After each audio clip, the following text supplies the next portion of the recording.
Let's start with the concept of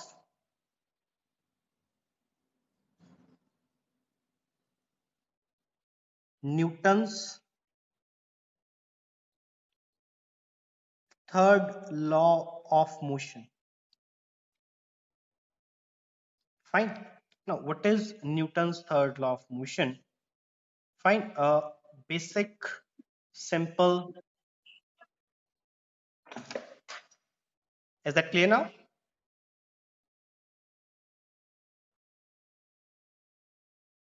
Is that clear? Right. Fine. So, let's start with the concept of Newton's third law of motion. Now, what is Newton's third law of motion? A very simple statement that is, to every action, there is an equal and opposite reaction. Fine. To every action, there is equal and opposite reaction. I request you all to please mute your mics.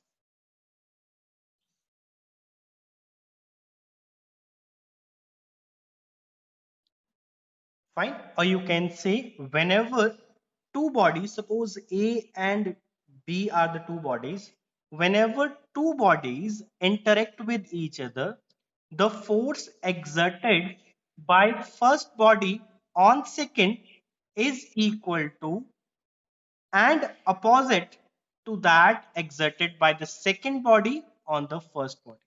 So the force exerted by the first body, that is known as action.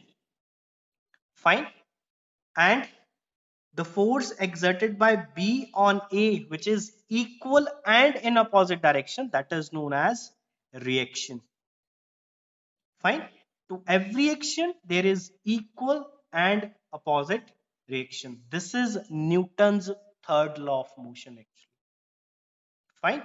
So if you talk about, suppose FAB, force exerted by A on B, and FBA means force exerted by B on A. According to the third law of motion, these two forces are equal. Fine. But in the opposite direction. So we put this negative sign. This negative sign indicates that the force is equal and opposite. Clear? So this is Newton's third law of motion. I am repeating again. It states that to every action there is equal and opposite reaction. Fine. If two bodies interact with each other, suppose FAB is the force exerted by A on B is equal to the force exerted by B on A, but in the opposite direction. This negative sign indicates the negative direction, means the opposite direction. Clear? Fine. For example, if you talk about a rubber ball, fine. When you strike a rubber ball against a hard floor, fine, means here is the action. You strike a rubber ball against a hard floor, fine. This ball exerts a force, which is action, clear, on the floor, fine. Thus, the floor exerts an equal and opposite force, that is called reaction. So, the rubber ball rebounds, fine, that is known as reaction. Clear? So the first question is, why does a rubber ball rebound? Yes.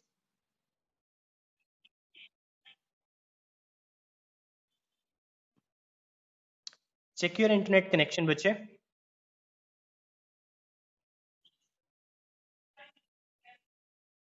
Fine. When struck against a hard floor. All of you, please check your internet connection. Fine, it's clear from my side.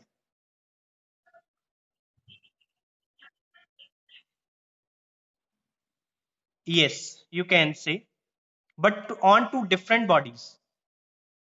These forces are equal and opposite, right? Clear?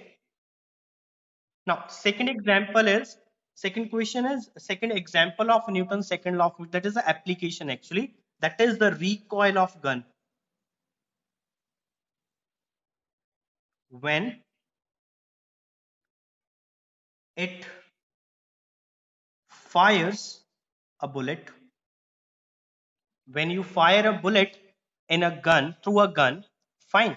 In that case, if the bullet goes to this side, then the gun recoils because it experiences a reaction force. Fine, it experiences reaction. Fine, clear? Is that clear, everyone? So these are some applications of Newton's third law of motion. Similarly, if you talk about, a question is, how does walking on the ground becomes become possible, right? It is due to the action and reaction. Fine. When a person walks on a hard ground, it presses his feet against the ground. Means suppose if you have ground like this, fine, he presses his feet, fine, against the ground at certain angle, fine, then his feet tend to push the ground backward, means that is the process of action. Fine, so the floor gives the reaction to the person. Clear? That's why a person, fine, can walk on a hard surface. So that is the concept of action and reaction only. Fine, based on Newton's third law of motion. Fine, to every action there is equal and opposite reaction. These are some applications of Newton's third law of motion. Clear? Now let's start with the next concept, that is the principle of conservation of momentum, one of the most important topics of this chapter. That is principle of conservation of momentum.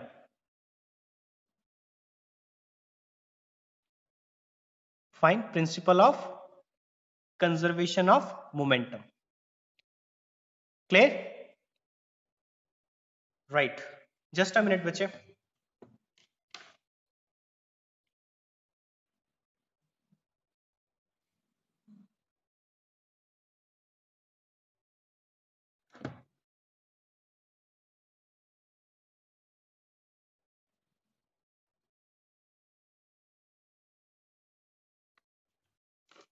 Right. So principle of conservation of momentum.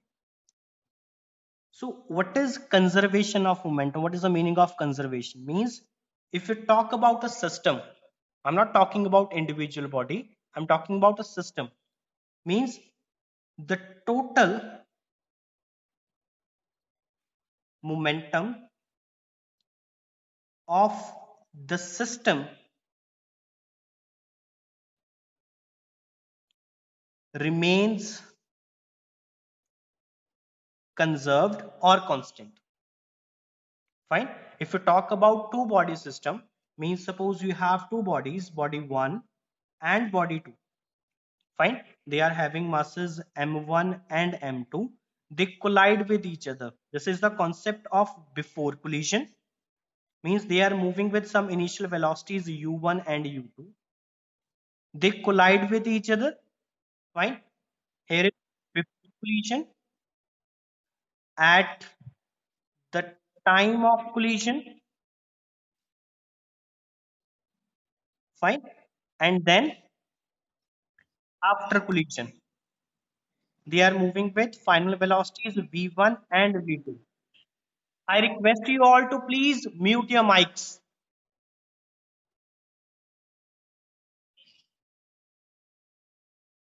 After,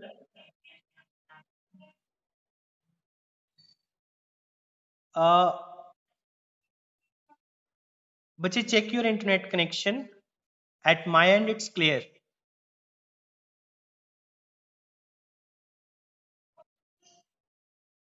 So, yes,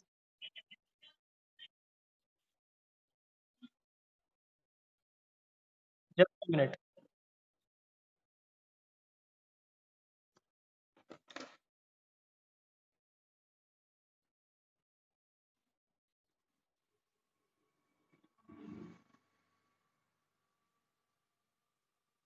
Check now. Is this fine now?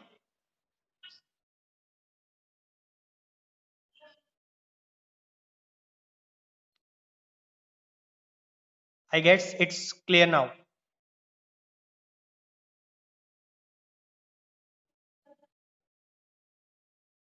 Okay, bache, try to understand the concept here only. Is this fine now?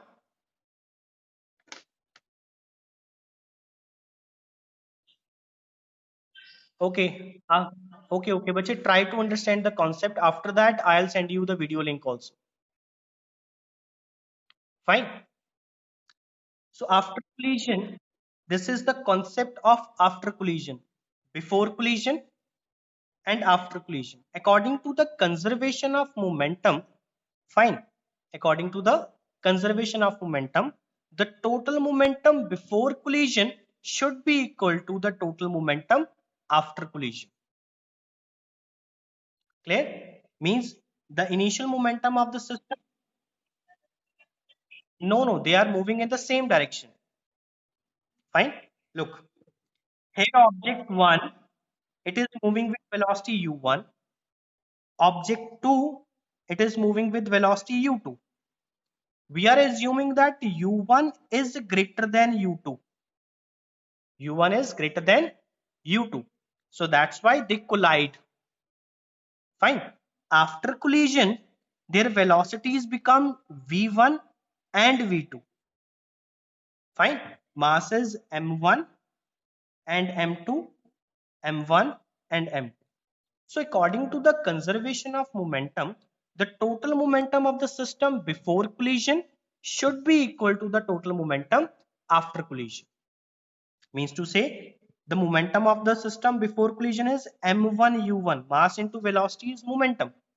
So m1 into u1 plus for second body m2 u2. So this is the total momentum of the system before collision. That is m1 u1 plus m2 u2. Clear? For this, it becomes m1 v1 plus m2 v2. Clear? So according to the conservation of momentum, total momentum before collision is equal to the total momentum after collision. We have to prove this. Fine? Clear? Now let's start. Suppose at the time of collision,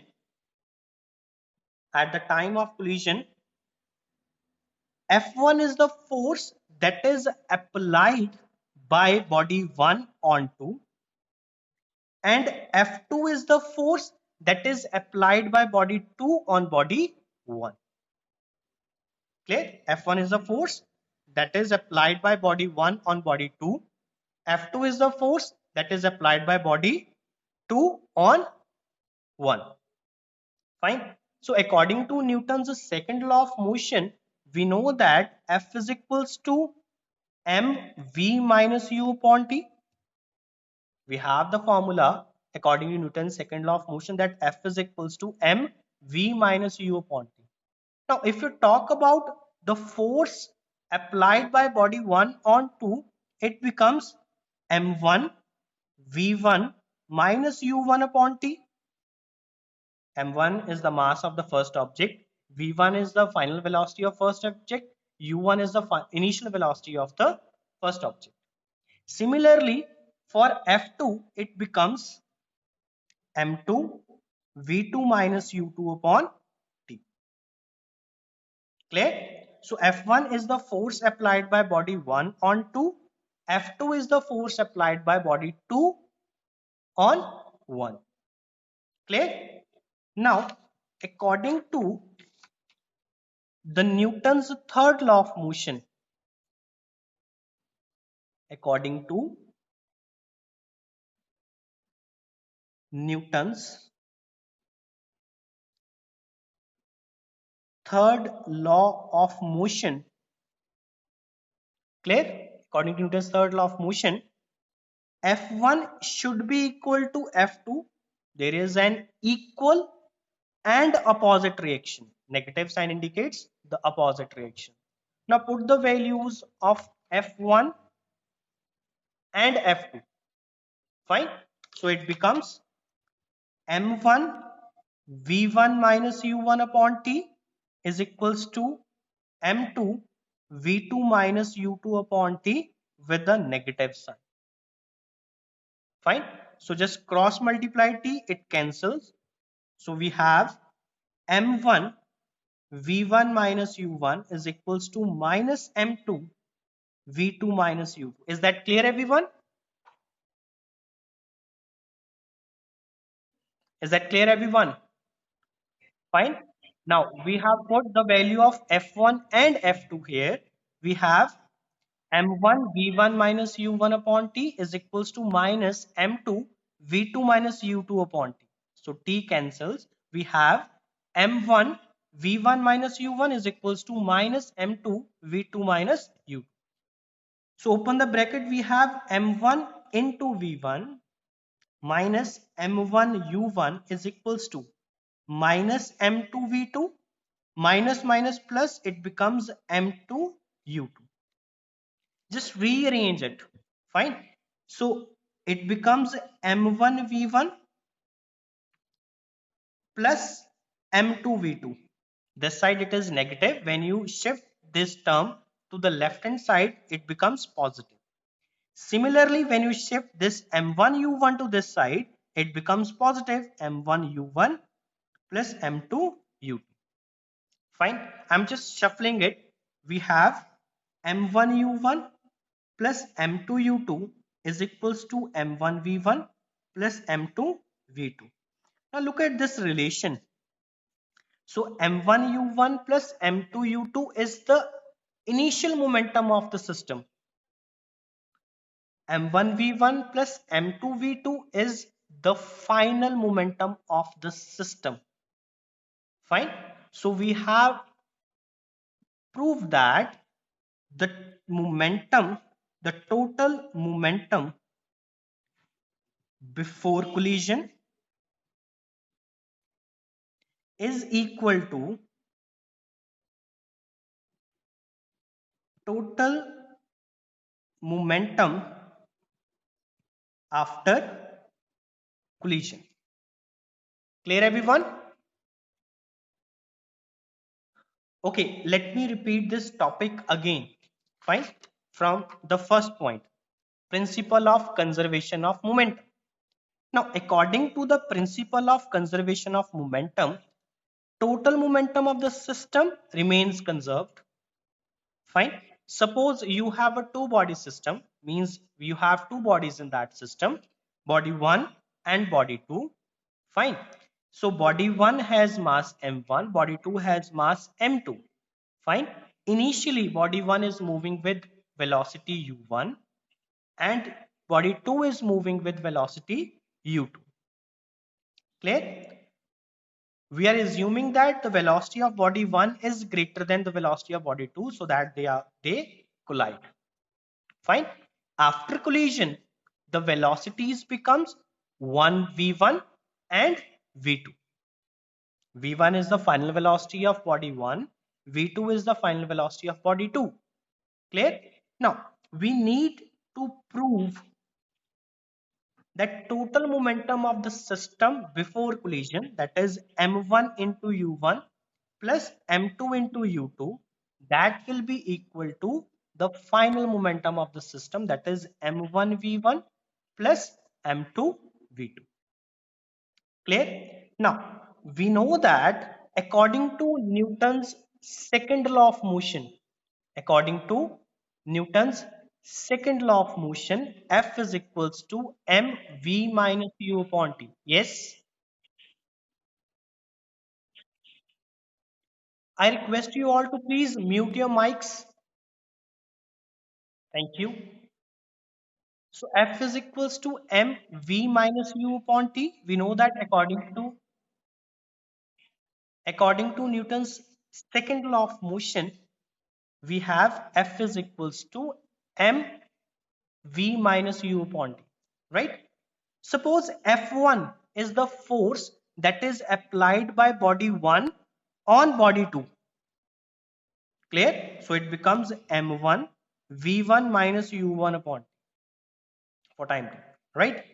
Now, in response to the first force, the force applied by first body, body 2 reacts. Means body 2 also exerts force on body 1. So F2 is equals to m2 v2 minus u2 upon t. Right? Now, according to Newton's third law of motion, according to Newton's third law of motion, we know that F1 is equals to minus F2. Clear? Now put the values, t cancels. We have m1 v1 minus u1 is equals to minus m2 v2 minus u2. Just open the brackets. We have m1 v1 minus m1 u1, that will be equal to m2 v2 minus m2 v2, minus minus plus, it becomes m2 v2. Fine, just rearranging it. V one side, u second side, means the terms that are having v1 and v2 on one side and u to the other side. So it becomes m1 v1 plus m2 v2 is equals to m1 u1 plus m2 u2. Means the total momentum before collision is equal to the total momentum after collision. Is that clear, everyone? Fine. Is that clear, everyone? Right. Okay. Yes.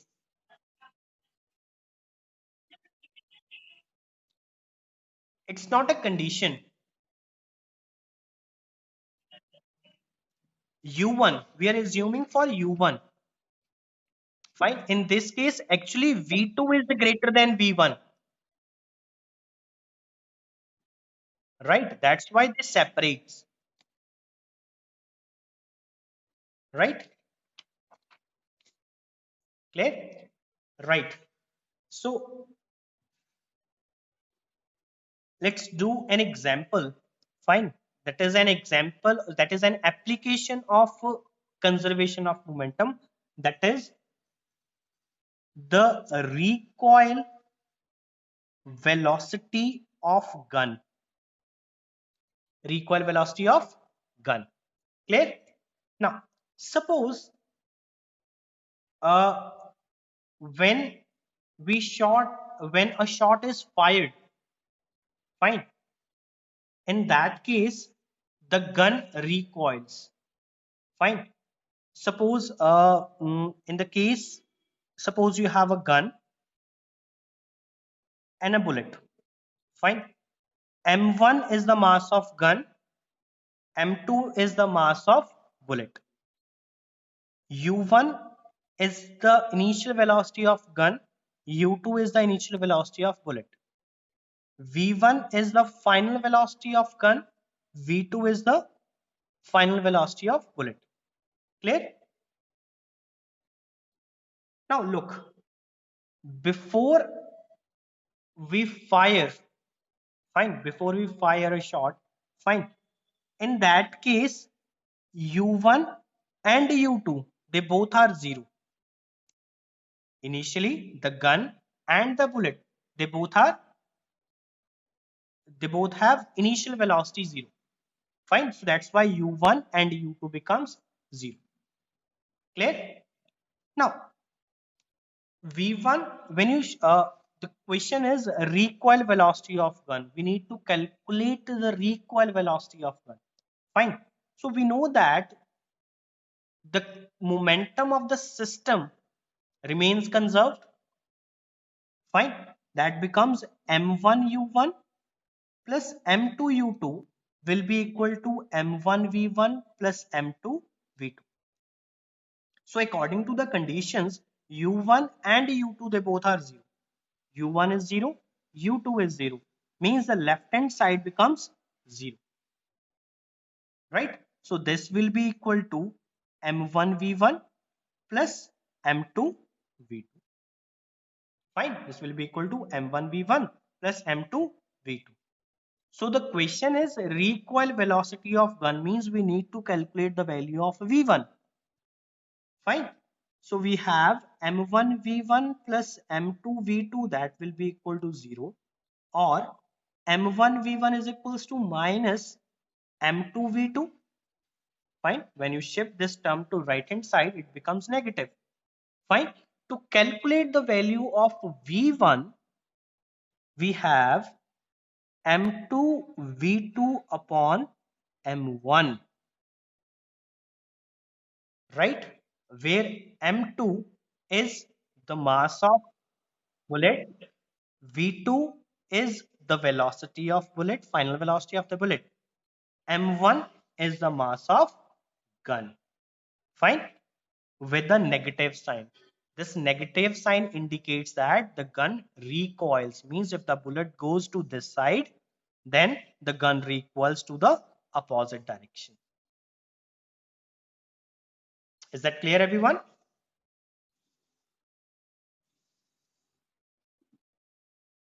Right. Okay, let's solve one question based on this. Okay.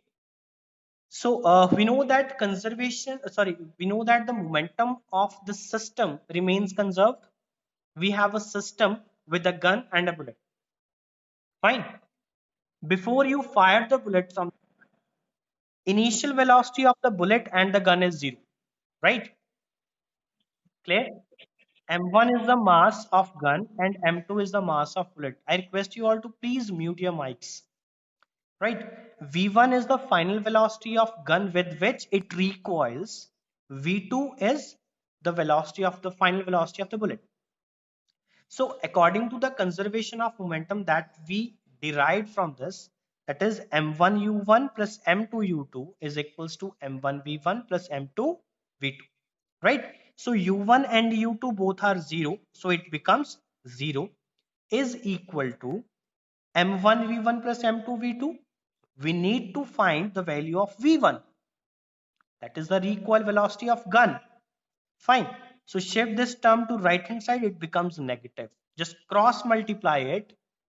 Fine. So it becomes v1 is equals to minus m2 v2 upon m1. Means if you have the final velocity of the bullet, if you have the mass of the bullet and the mass of gun, you will be able to calculate the recoil velocity of the gun, that is negative. This negative sign indicates that recoil is in the opposite direction. If the bullet is fired in this direction, then the recoil of gun is in this direction. Clear? Yes.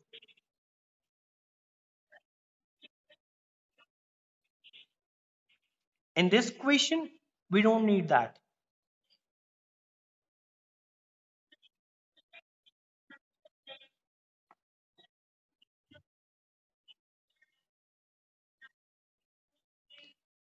उसके लिए बच्चे required नहीं है, Newton second law इसके लिए required नहीं है इसे सॉल्व करने के लिए. ठीक है? So let's solve one numerical based on this topic. Fine. Write down the question. The question is, a bullet of mass 10 gram is fired at a speed of 400 meter per second. Fine. From a gun of mass 4 kilogram. Right. So what is the recoil velocity of gun? Clear? Now, first we have to write M1, M2, U1, U2, V1 and V2. M1, 1 terms we choose for the gun and M2 for the bullet. Mass of the gun is 4 kilogram. Mass of the bullet is 10 gram, which is equals to 0.01 kilogram upon 1000. Fine. So U1 and U2, they both are 0 because the initial velocity of the bullet and the gun is 0. The final velocity of the bullet, that is 400 meter per second. We need to calculate the recoil velocity of the gun. Clear?